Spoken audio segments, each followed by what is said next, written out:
Someone has asked me a few times actually why I do this. The answer is I don't actually know, which is fairly worrying, isn't it?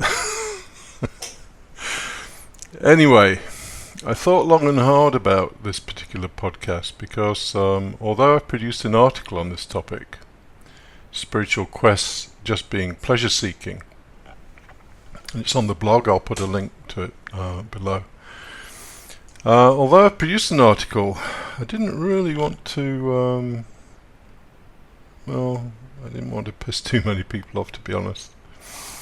I've had recently a reasonable number of people just putting comments such as "fuck off" and "you pompous windbag." In fact, the pompous windbag one I thought was particularly good, and I've pinned it to the top of the particular podcast that this person was so impressed with.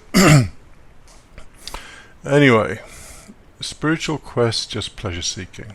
I need to go through some kind of basic stuff that I've been through many times, but for people who just come in cold to listen to this one podcast, they're not going to understand what I'm talking about unless they go through these basics. So, as the Buddhists would say, all your suffering is created by your desire to exist. It sounds kind of trite, but actually it's very, very deep. In fact, it's the anchor point for so much analysis of life on this planet. So, people experience pleasure when their sense of existence is more reassured. So, they get a load of money, they recover from an illness, they get approval from their peers, find a very attractive sexual partner, whatever it is. Those things are generally going to give people some kind of pleasure because it's enhancing their sense of existence. And the opposite is that when things go against people, so they lose a load of money, they get ill, somebody close to them dies, whatever it is, those kind of things are going to make people feel depressed, unhappy, give them pain. And it's as simple as that. If you understand how your life goes up and down a roller coaster, and the previous podcast to this goes through that, then all you have to understand is that as your survival prospects increase, you will feel happy, and as they decrease, you will feel unhappy. And it's only the changes that make a difference. So if you have $1 million, then at some point the novelty and the pleasure of having $1 million will wear off, and you'll want $10 million. So it's the changes that are the important thing. I've covered all this in other podcasts, but I just need to go over that basic understanding. So let's get to the slightly more, how can I put it, subtle kinds of pleasure. Because, life is, without a doubt, for many people, well, for all of us really, painful at times, and we would like relief from that pain. And for many people, I say for many, it is in actual fact for many people, life is painful all the time. They get periods of relief from it, but, they might be in a crappy relationship, a shit job, whatever it is that makes them feel unhappy. So, people are looking for relief from that. And one way to get relief is to pretend that there are things out there, maybe angels or even aliens. Some people seem to take pleasure in believing there are aliens that are going to rescue us. That there are practices that they can do, meditation maybe, mindfulness, and that there are states that can be achieved that are in some way superior and more pleasurable than the state that they occupy most of the time. So let me read just a little bit of this article. The word spiritual has almost no meaning, but since it is used by many people to indicate something extra to everyday life, I'll use it to brand all such ambitions with the same iron. You know, to venture on a spiritual quest is an ambition. It's an ambition to try and find some place within yourself or some realization or whatever where the pains of life are diminished. This is what people are trying to avoid. So let's not forget that notions of spiritual work, spiritual progress, spiritual powers and so on are just another form of ambition. Most people embark upon such quests because they are dissatisfied with life. This dissatisfaction often derives from some kind of emotional pain. Of course, most people do not realize this, but life beats us all up in some way, and the pain that results calls to be addressed. The most common method of relieving oneself from pain is to seek pleasure, to find something that is going to affirm your existence. This is what we're all after. We want to affirm our existence in some way, whether it's because we've become realized or enlightened and we see the fact that we're part of a huge whole and that we're an immortal part of it, and all this kind of stuff that people go looking for to reassure themselves. It doesn't matter, or it could be faith in Jesus Christ and that you will be saved after death and go to heaven or whatever. The most common method of relieving oneself from pain is to seek pleasure. Remember that, it's crucial to this. Heroin addicts tend to be people with deep emotional pains which are temporarily relieved through the ecstatic state that heroin brings about. Alcohol is another option, delivering oblivion in a low-cost and socially acceptable manner. It goes without saying that a person whose existence is largely pleasurable will not go seeking for pleasure. So if your life is satisfactory, then you will not launch yourself into a spiritual quest. Mr. Gurdjieff said, only those people who are deeply dissatisfied, deeply disappointed with life, will go looking for some alternative. So we come to spiritual quests, someone who is dissatisfied with life either because they are in pain or because they read or heard somewhere that more pleasurable states are available. These people will often gravitate towards spiritual practices and traditions that promise increased pleasure. No one would seek a spiritual discipline that resulted in greater pain. People will endure pain if there is a promise of pleasure, but it would be a truly perverse person who practiced a spiritual discipline that only promised pain. Even Gurdjieff, the man who didn't disguise that his methods would cause some kind of pain, promised an immortal soul at the end of the torment. A very, very good selling point. That spiritual quest might be nothing more than pleasure-seeking is of course insulting to many people, but what else might they be after? Spinoza, right at the beginning of his theological political treatise, starts with a statement which basically goes something like, if people's lives were constantly pleasurable, if everything they wanted they got, and if there was no risk to them ever, and if fortune always smiled favourably upon them, they would never go seeking, what can only be called superstitious beliefs to make themselves feel better. So it might be worth analysing a few spiritual pursuits, going from the most shallow to the most esoteric. The Secret, I guess everybody's heard of The Secret.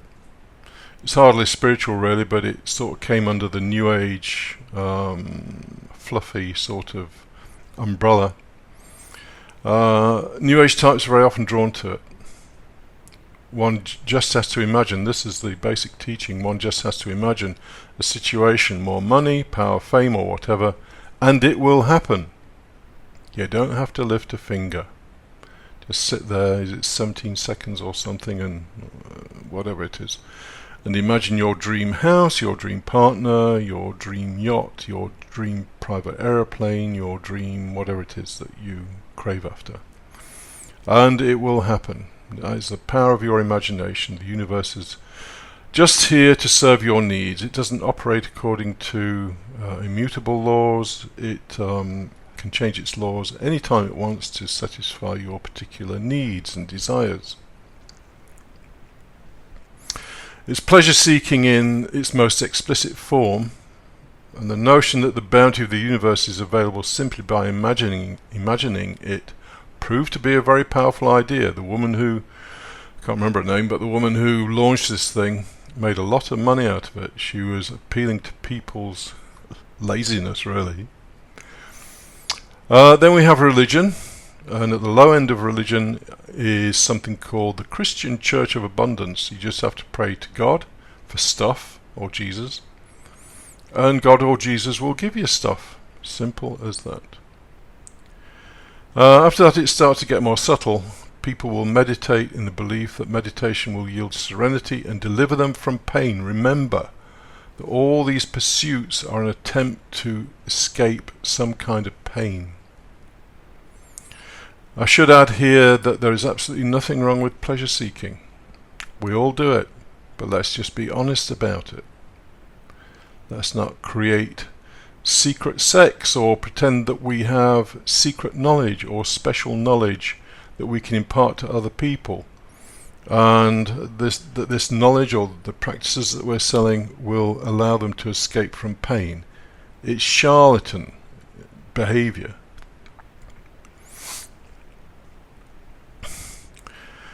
Yuji Krishnamurti said, all the so-called spiritual pursuits have no greater inherent value than working to acquire money. They're both pleasure-seeking. It's just that one is dishonest and the other isn't. That's why personally I like dealing with business people. I know they're greedy, vicious bastards. Then they may try and charm and all the rest of it, but ultimately they want money. It's really straightforward dealing with people like that.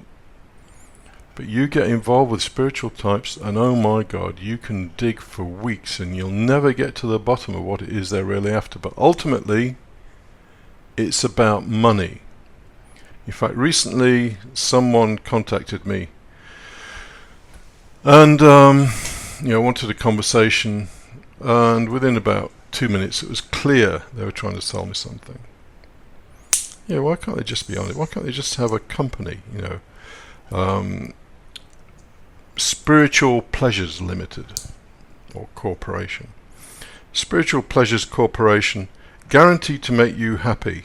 Our courses are only $2,000 a week, and money back guarantee or something like that. Although I doubt they would do that because none of it really works. But spiritual people, layers and layers of obfuscation. Abandon hope, all ye who try to get a spiritual person to be honest. There's a wonderful quote from Spinoza who talks about spiritual people. What does this word spiritual mean? Nobody really knows. Pertaining to the spirit. Or what's the spirit? Nobody really knows. There are people who pretend to have that kind of knowledge. But what the hell are they talking about? They don't know. So this quote from Spinoza, he says, we see that it is particularly those who greedily covet fortune's favours who are the readiest victims of superstition of every kind. And that really sums up a great deal of the population of people who go on spiritual quests. They greedily covet fortune's favours, the secret, the Church of Abundance. This all does get a lot more subtle, and I'll finish on just talking about that for a moment. Somebody reminded me today, they posted a thing on the Corporeal Fantasy Facebook group. It was with great reluctance that I created a Facebook group, but anyway, it seems to be working okay. Anyway, this guy posted a post, and he was basically saying that the way to the truth is through the heart. I actually don't know what that means. I've no idea what that means. Maybe I just don't have a heart. Maybe he just operates in a different way from me. But I've heard that kind of thing said so many times, and that it leads absolutely nowhere. So the pursuit of truth, what they're really saying is, the pursuit of, or truth can only be found through the heart. This thing of the heart, if you believe what Spinoza says, all emotions are basically either pleasure or pain, some shade of pleasure or pain.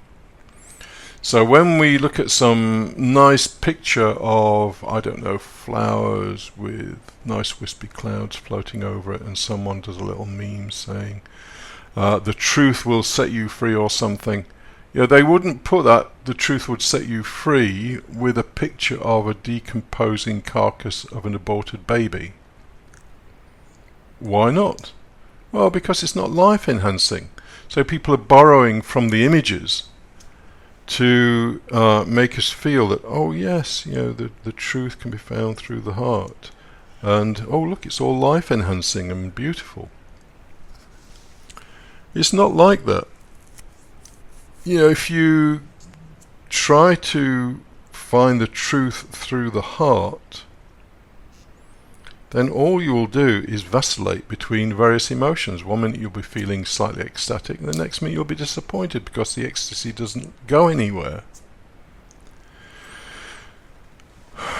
So, why do I do this? I really don't know.